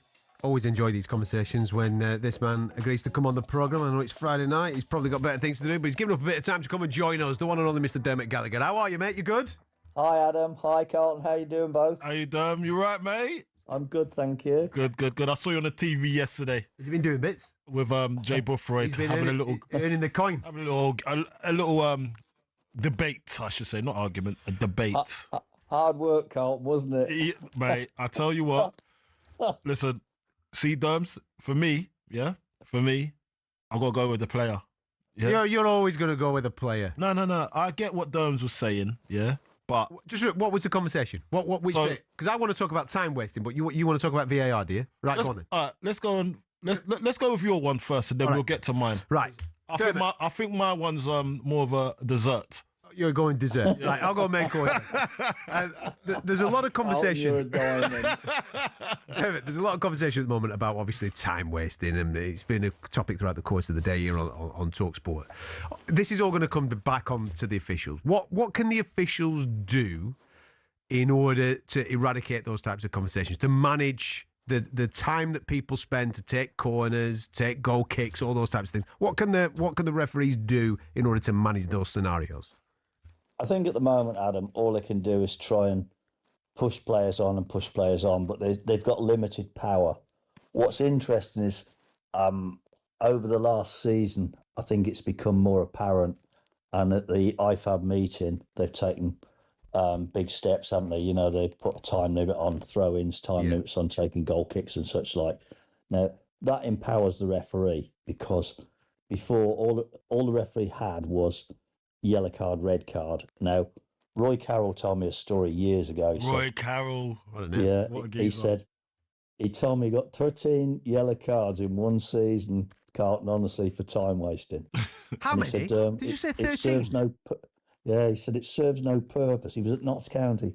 Okay. He said it serves no purpose, because once you give me a yellow card, you give me license to kill. And I went, what do you mean? He said, I got a yellow card in the 27th minute in one game. He said, you honestly think the referee's going to come and give me another one? And it's a great point, isn't it? Because you try and manage it. But now with the countdown, if a goalkeeper doesn't take a goal kick within that countdown, that's a massive punishment to give a corner, isn't it? Because with set pieces they are, that's a massive deterrent.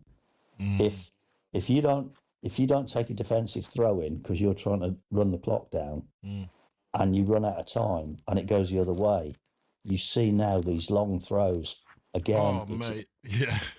The whole dynamic changes, Carlton, doesn't it? You know. Yeah. So suddenly the referee has re-empowered, if you like. He's got something in his armoury, rather than having to think, oh, how am I going to deal with this? And I think the other one that was mooted today was very interesting, because people say to me, oh yeah, but they're going to make players go off for 1 minute, but that'll have no impact because the goalkeeper will go down. And I see there's a move today to experiment in the WSL next year, the Women's Super League, that they will experiment with, if the goalkeeper goes down, you have to pick an outfield player to go off for that minute. So it no longer becomes, as people have alluded to, you know, we see in the week two times loads and loads of players by the benches because the goalkeeper's being treated. Yeah. You know, that now, there might be genuine injuries, don't get me wrong, I'm not being a conspirator, but all the people who say, oh, this is just a sham, that can't happen now, or won't be able to happen if it goes in WSL, and then it becomes part of the nature of the game. Interesting.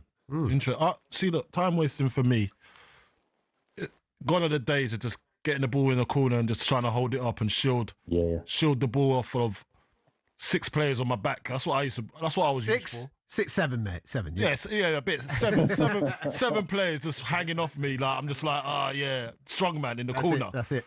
But nah, it's more. It becomes a bit more sophisticated. Like people are just trying to do little things to get the edge, and you can see the little dark arts. I call it dark arts. Yeah. And referees are no mugs to it no more, obviously. But there was nothing they could do before. Do you know? Yeah. Like, and now, if you're being empowered to be able to like call it for what it is, and then try and do something about it, that is a positive step, I would say. Oh, I'm with you, Carlton, because you know yourself, my friend. You know, when you go to pre-season training, the laws of the game have been changed. The first thing your coaches do is coach you into how to work around that, how to circumvent it. Yeah. That's the nature of the beast. I get that. Yeah. But with this, it's something that, unless somebody knows a lot different to me, I can't say you can get around that, because if you don't take that goal kick in in the countdown, it's going to be a corner. I can't see what else you can do. I remember those days, Dubs. Like, you lot will come up with a new rule, and then we'll have on the first day of the season. We'll be in the office. I mean, obviously the meeting room, and then everyone's like, "Oh, it's in the new rule. It's in the new rule." And then we'll be like, and then probably someone like Sam Allardyce will walk in. He goes, "All right, lads." This is how we're going to deal with this.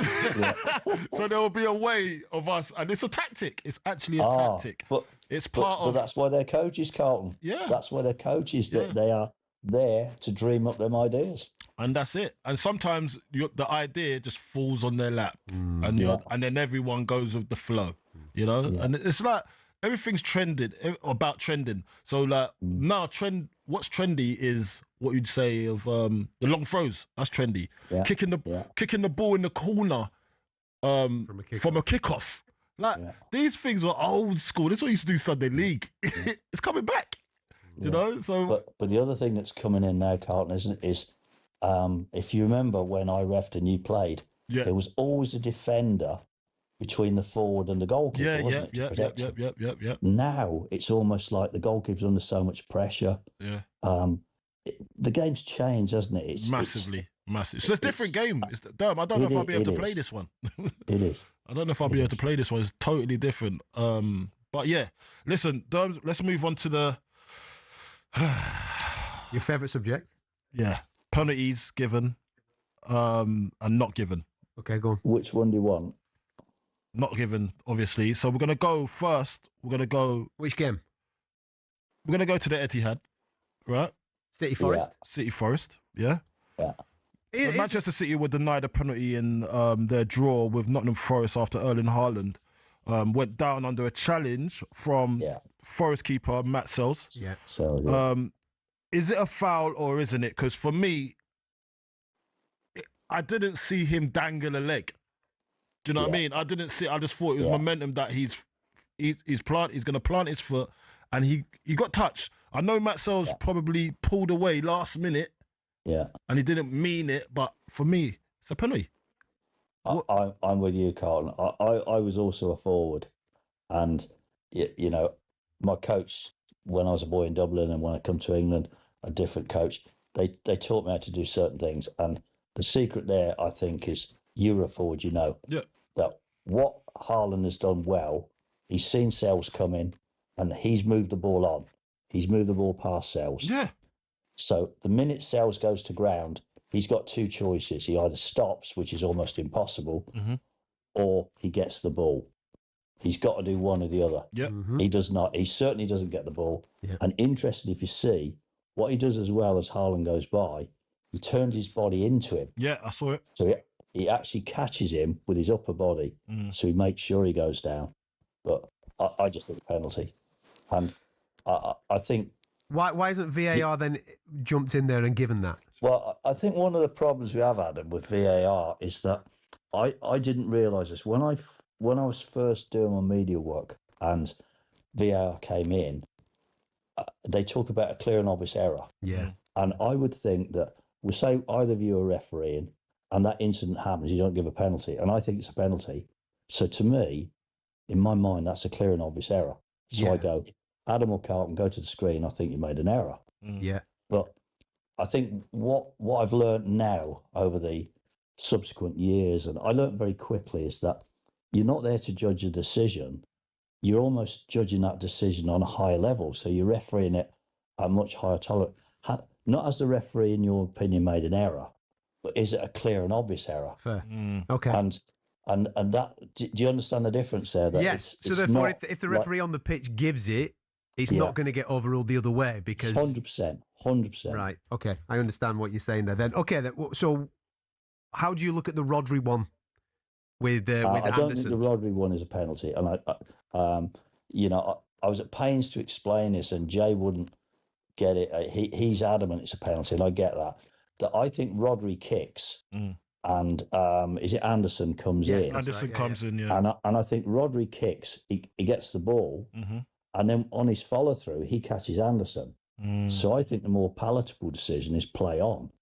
But if you are going to say, for me, guilty party, I think Rodri actually kicks Anderson. Well, he's shooting, isn't he? Rodri's shooting at that time. Yeah. But it's his follow through. So I get that. So I think that the most palatable decision is play on. Yeah. Would it be a free kick outside of the box? Well, that's what I was going on to say. That if that happens on the halfway line, and a player does that and follows through, 9 times out of 10 you will give a foul to the player who gets kicked. Which in this case it was Anderson. But I think if you give a free kick to Anderson, it's almost like a cheap way out for a referee. You know, it's almost like people go, "Oh, hang on, wait a minute." Whereas I think if you go, well, it's normal football contact, it's a coming together, so to speak. It is. The ball's gone out of play. You're not going to give a penalty, and people accept goal kick. I think it's much harder to sell free kick to Anderson. Yeah, I get exactly what you're saying now. Like when I look at the still picture, he's kicked Anderson's calf. Yeah. Do you know what I mean? Anderson hasn't come underneath him. Yes. Do you know what I mean? Yeah. So it's a follow through, yes, but it could be because I think where Dermot is seeing it and how he's seeing it is like he's kicked him. Yeah. And made contact with him on the follow through. Anderson's leg was just out. Do you know what I mean? Yeah. And he's followed through. It's not. He's gone for a block, Anderson, and he's 100%. He's hovered his leg, and then obviously the follow through is going to hit. Yeah. So I get it. I do get it.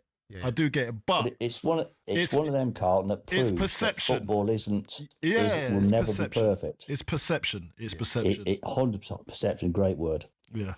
We'll have you back on next week, then, for more. I've no doubt there'll be loads of conversations throughout the course of the FA Cup. I love coming on and speaking to you both. You're a top man. Thank you very much for giving up a bit of time, mate. God bless. Have a great week, both. Man, appreciate you. Interesting point that about the clear and obvious, because you get carried away, don't you? In the moment, you're thinking, "Well, that's a penalty," but that's my opinion that that's a penalty. That's your perception of it. Yes, because you might have been in that position on a pitch. Well, but 50%, but 50% of the ground are going, "No, it's not a penalty." Yeah, so therefore, it's not clear. And you're thinking, "Are you crazy?" That's crazy, isn't it? We're going to be speaking to Ryan next. Don't be going anywhere with talkSPORT Bet.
It's unbelievable. It's unbelievable. The football club. It's unbelievable. The people in charge of this football club. One of the biggest clubs in the world. And an absolute mockery. We're a mockery of a football club that we've allowed this to happen. Are you going down? And the fans have had to accept You're going down. Chase, shut up. Don't ask me again. Seriously. Like, I'm trying to do a show here. I'm trying to have a say. And you're going to sit there and just try and mug me off for 2 hours. I'm not going to have it. I'm not going to have it. That's a question. No problem with me. It's not my fault you got beat tonight, is it? I wasn't playing centre off. It's so bad. There's no point up, Dave. Don't have a pop at me, mate. Right? I'll have a pop at you if you're trying to mug me off. No, I'm not mugging you off. I'm asking. It's a simple question. Are you going down? Are you? I can't do 2 hours with you, Jace, if you're just going to be an idiot. I mean, how can I take you seriously? You've got an Ange mask on and a clown mask. What about 3 hours? I can't do 2 hours of calls with you. I can't do it. Just please. It's not my fault. You're rubbish. Please, for me, don't ask me that question again. All right, just because. What question? All right, look. I want to hear from Spurs fans. It's obviously a shocking night. I'm genuinely crestfallen. Genuinely crestfallen. It's the worst I've ever felt. Do you think you're going down? No, it's a different question this time. Well, how's it a different question? I said, are you going down? Or do you think you're going down? Do you think you're going down?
It's time now to get the latest odds with talkSPORT Bet.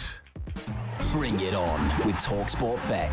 Download the app or visit talksportbet.com for exclusive offers and bonuses. 18 plus, gambleaware.org. Do you know when you're raging about refereeing decisions and you're getting all vexed and you're thinking, right, we've got a referee on tonight, we'll chat with him about it, and then he comes on and he's calm, diplomatic and absolutely hits you with facts, and then you just go, okay. Okay. You folded, you did. You folded. Yeah, mate, did me. Razza, how are you, pal?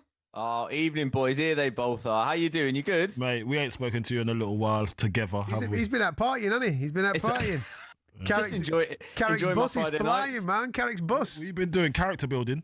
See, this is what happens when Man United go on a winning streak. You won't see me on Friday nights anymore. Right. The second they lose, I've just got to Come in stay to in. I complain. don't want to show my face anywhere. Do you know what I mean? What you been doing, bro? Where have you been? Do you know what? It's just the way that the chips have fallen the last couple of weeks. I've not been on here, and I've been a sad boy because of it, lads. Because I absolutely adore the show. You know love that. your job. I You love it. your I job. love it. I love it. Yeah, and I listen from minute one as well. How you both been? Good to see you two together. The dream team back together. Eh? Yeah, I've been on tour. You know, on tour. Yeah, I've been on tour. You're always on tour, but I've been on tour. I've been doing my little bits for society. You know, trying to grow the next crop of lads up. You know, that's how we Man do of the people, aren't you? Man of You're the a man of the people. Yeah, why not, man? That's Just gotta try and gotta bless people, man. You know what I'm saying? I know. I was hoping for a real row. I was hoping for a ding dong there, Cat man. You know, like you say, you get the referee, you get the former referee on. Yeah, but he speaks sense. I hate it when he speaks sense. I know. Yeah, there's nothing you could do. I was just thinking, just start something. Just just. And he's let him such talk a about nice anything. guy. He's such a nice. Oh, he's a top guy. You don't. You know, there's Yeah. some people you just want to have an argument with. You just look at him, you think, I want to have a little tear up with you. But Yeah. with him, you just can't. He's a sweetheart, innit? I love Derm. He's like Uncle Derm. I'm gonna start. Yeah, but he comes with facts, and I hate it. Facts and figures as well. That's it. You know me, Raz. I'm about numbers, He's man. fair. He's Yeah. fair as well.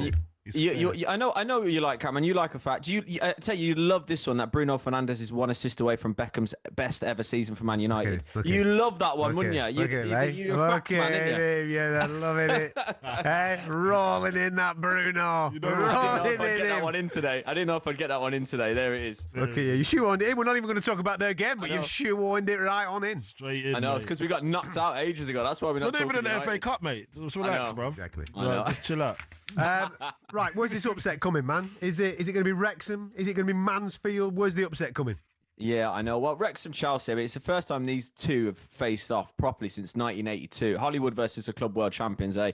But we can't forget, we talk about upsets. Wrexham beat Forest on the way to this stage. So they have previous with knocking out Prem opposition. Chelsea just need consistency, don't they, really? They need all 11 men on the pitch, actually. They equal the red card record. That's what they need, Colin. Crazy, isn't it? It's mental. It's mental. But I can tell you that they're favourites, Charles. Of course they are, 4-11. That Wrexham upset is priced at 6-1 for them to beat them within 90 minutes. The draw's 19-5. You can have a look at Chelsea to win, Wrexham to score. That's been boosted by talkSPORT Bet. They're doing their best there. 7-4, that's been boosted to. You can actually have every team to score tomorrow, all 6 of them, for 5-1 if you want to go one further. But from the actual fixture itself, if Chelsea decide to start João Pedro, I mean, to say he's in form's an understatement, and he's an unbelievable signing. It went a bit kind of quiet, didn't it? That he went through a bit of a period where he wasn't scoring, but he's back amongst the goals now, and he's just over evens to score. So if Chelsea start him tomorrow, that's brilliant for your bet builder, in my opinion. So that's where you go. But, Catman, sorry to say, Chelsea are favourites. That's the way it is. What about in that Mansfield-Arsenal game? Yeah, Mansfield-Arsenal. Again, I'm not going to shock here.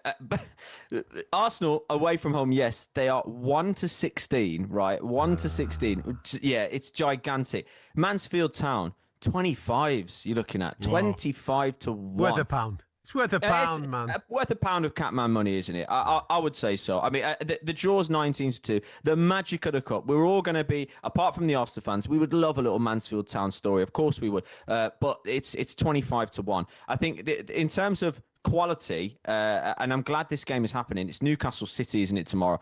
That's the one where you're thinking, that saved the day a little bit. And I'll be honest, I mean, it was a tough week for Manchester United fans. Of course it was. 10 men Newcastle, but that goal was worthy of winning any game. It really was. It was a fantastic goal. Oh, it was so good. I couldn't even be mad about it. But less said about City's result, the better. They dropped points against Forest, but they have to get their heads right, focus on the FA Cup, and they're favourites for this one. They're just over evens at St James's Park. Newcastle, the outsiders, at home, they're 85-40. I guess, boys, you don't really know what version of Newcastle you're getting. I've talked about consistency. They kind of need to get that. And the draw's on at 11-4 as well.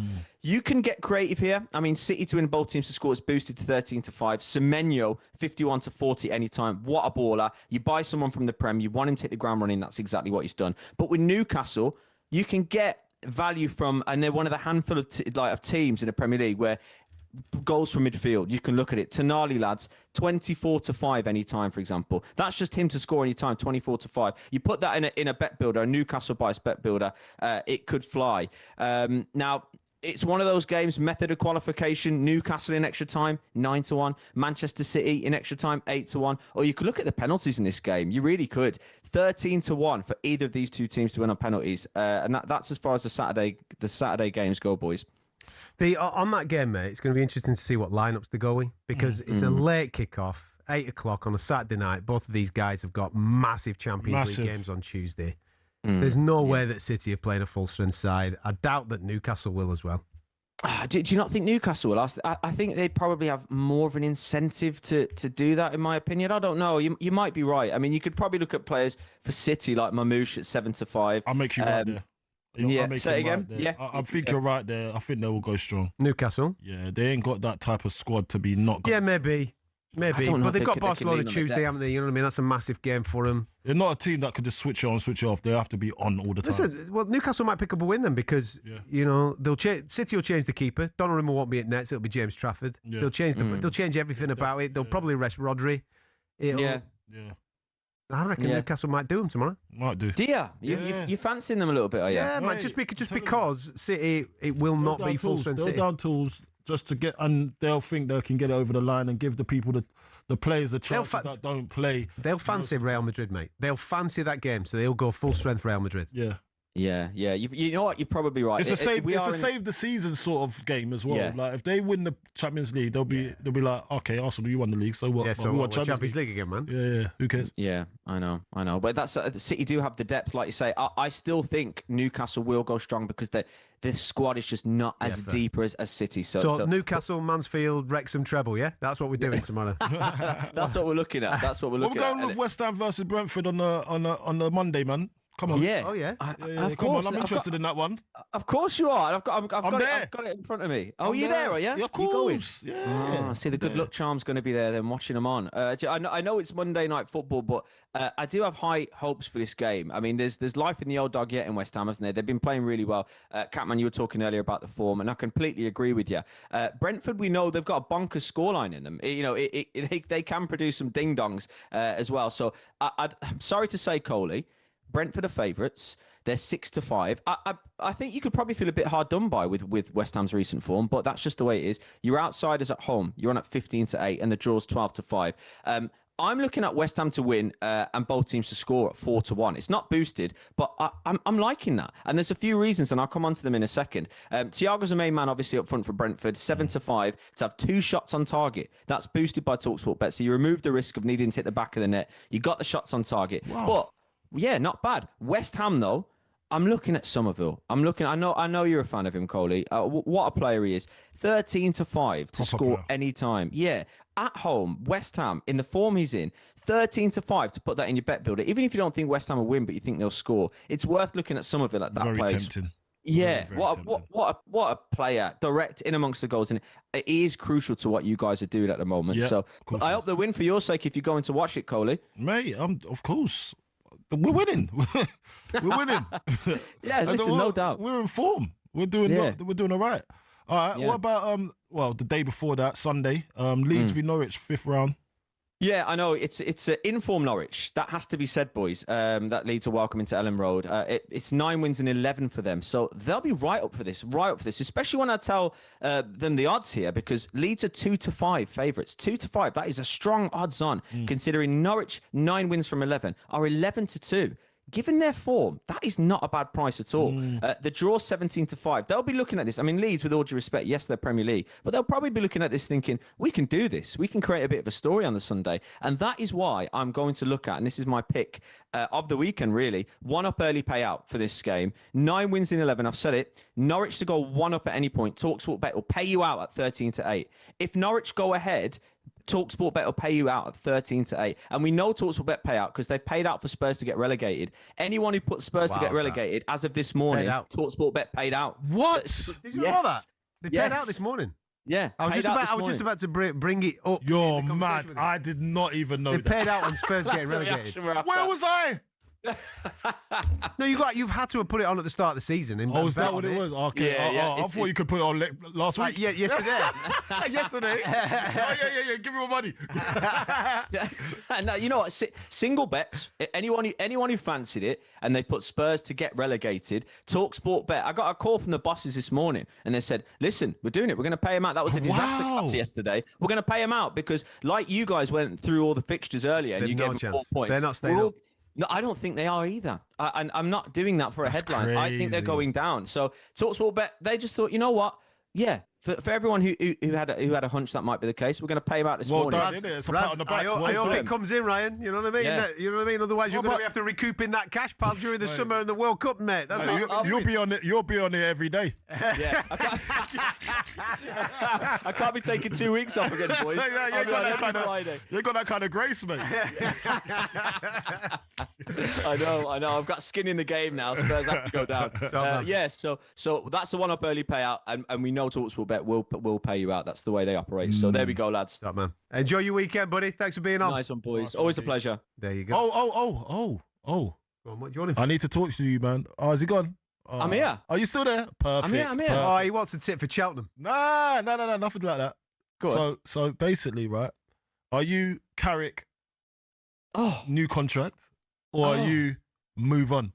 Oh my gosh, I'll do it. I'll summarize it. I am hold out, hold your nerve. We don't necessarily owe Carrick anything, in my opinion. He has given me the best couple of weeks that I've had as a Man United fan in ages. But do not give that man a contract right now. Don't do it right now. There is absolutely no rush. Fool me once, shame on you and all that. Don't do it. We felt we were here before with the Ole Gunnar Solskjaer stuff. Wait until the summer and put him in an interview process with whatever world-class managers come up after the World Cup. Let's have a look at what he's done. and give him a contract then if he deserves it and if he's the best candidate for the job. That's where I am. But thanks, Carrick, if you're listening, for the best month of my life, probably. The best resurgence of Manchester United. So, yeah, but I'm hold off, Coley. That in answer to your question. You're bang out of order. Yeah, bang out of order. Give him the keys, man. Give him the keys. No, don't do it, boys. Carrick's at the wheel. We're back. No, you can't. He's back. We're back. You can't, lads. Hold off. Hold your nerve. That's all I wanted to hear. That's all I wanted to hear. Have a good weekend, mate.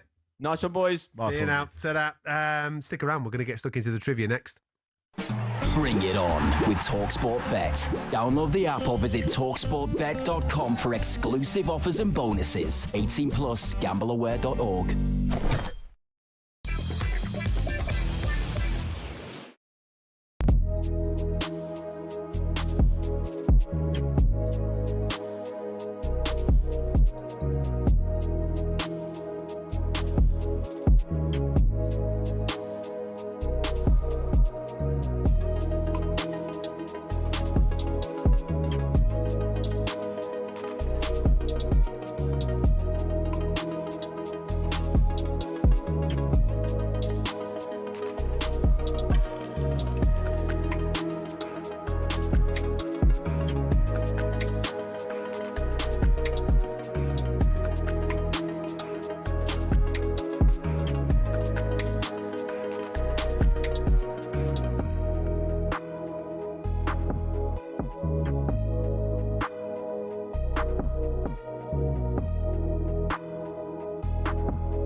I've got lots of Tottenham mates, and mate, they're devastated. They can't watch. They said I couldn't watch it last night. I'm not going to watch it. I can't watch it. Seriously? Yeah, they're getting to a stage where they're so nervous about going down, which I thought about 3 weeks ago. Oh, they'd be fine. So did I, mate. Now, with what I've seen from Forest, what I've seen from West Ham, they're banging it. Right, I'm the same as you, mate, and I bet you. Leeds will be looking. Leeds have got to be looking over their shoulder as well. Leeds have got. Solomon at Sunderland. We said, they got Wolves at home now, but Wolves, they've picked up. They're flying. I was they played well against Liverpool. Unbelievable, and they could play them tonight. You're doing the game tonight. FA Cup, I'm out for FA Cup, mate. Well, if like fans of most other clubs, you enjoy what's happening at Spurs right now, and you tune into the sports bar, then last night, by all accounts, was unmissable. I did hear a little bit of it, by the way. Jason was officially playing Keep Me Up with Jamie.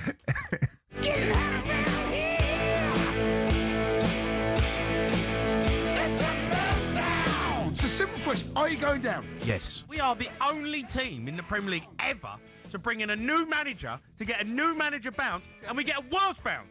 Okay, you get a new manager trounce, not bounce. Like, I'm trying to do a show here, I'm trying to have a say, and you're going to sit there and just try and mug me off for 2 hours. I'm not going to have it. I'm not going to have it. To dare is to poo. I'd actually take Big Ange. It's got to that point. I would actually take Big Ange. I could do a better job.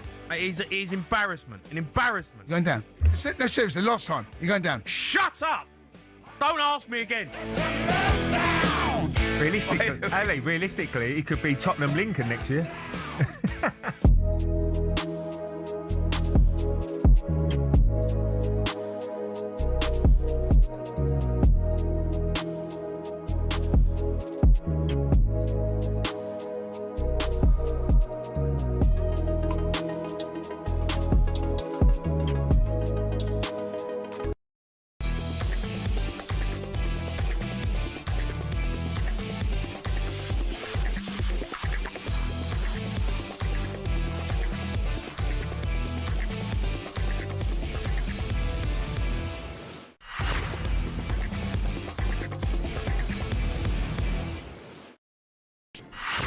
Win a VIP trip to the British Grand Prix on talkSPORT.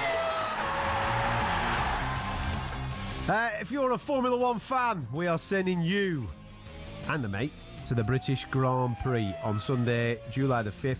Full racing green trackside experience. It's the ultimate British Grand Prix experience, complete on us. Head to talksport.com/win to enter.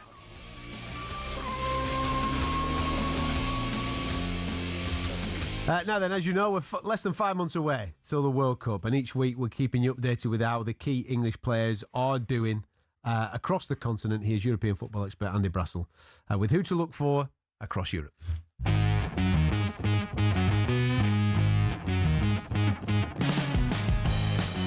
So while the Bundesliga, and specifically Borussia Mönchengladbach, had some weekend respite from Harry Kane with Bayern star striker injured, Joe Bellingham will hope to help Borussia Dortmund over their loss in the Klassiker last week as they play on Saturday tea time at Köln, aiming to cement second place.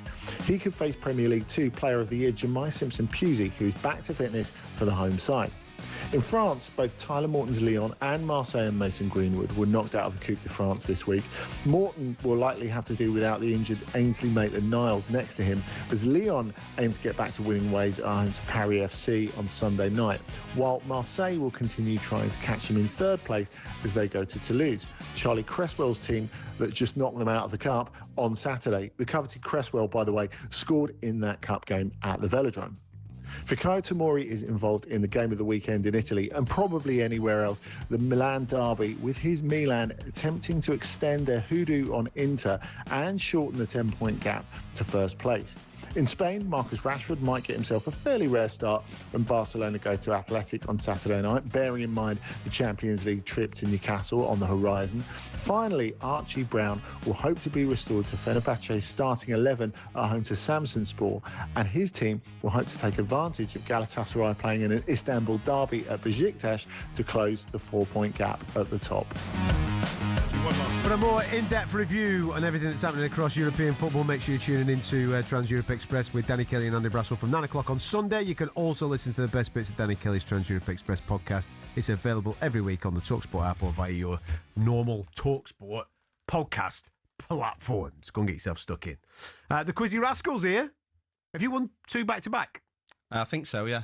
I haven't been here for it. No, you haven't actually. He's straight in. They beat me, mate. Straight in Yeah. there. No, can't. Yeah, beat me, mate. No, can't, mate.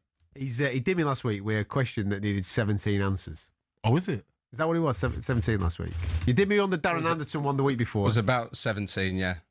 Brutal last week. 17? Yeah, I can't remember. I don't know. I've done this so many times. How long is this quiz? Like 17? Yeah. How many answers are tonight? Not as many tonight. I've never had 17. We're only looking for... Go on. We're only looking for 8 tonight. Oh, you calmed it down a bit. Yeah. I was giving you a bit of help, you know. Fair enough. You're giving us a chance. Yeah. Fair play, mate. Yeah. What? He knew he had to reel it in when the big boss is in town, eh? Yeah. Eh? Yeah. I always beat Calm that. down. Eh? All right. All right, cool. Look at you getting chirpy then, weren't you? Getting right in his face. I know. Right, here we go. If you love your trivia, if you need something for your WhatsApp groups this weekend, pay attention because the Quizzy Rascal's got a question for you. Come on, the Quizzy Rascal. Go on. So it's obviously FA Cup weekend. Yep. So I want you to name for me the first 8 non-British winning managers of the FA Cup. Oh. Non-British. I like that. Yeah. Non-British managers. FA Cup winning managers. FA Cup winning managers. FA Cup. The first 8 in history of the English FA Cup. I know who the first one was, so we're good. Oh. Awesome. No. He thinks he knows. I do know. Do you want me to start it off before we go to news? Do you want me to do it? It was rude. Oh. I was there. Yeah? I was there.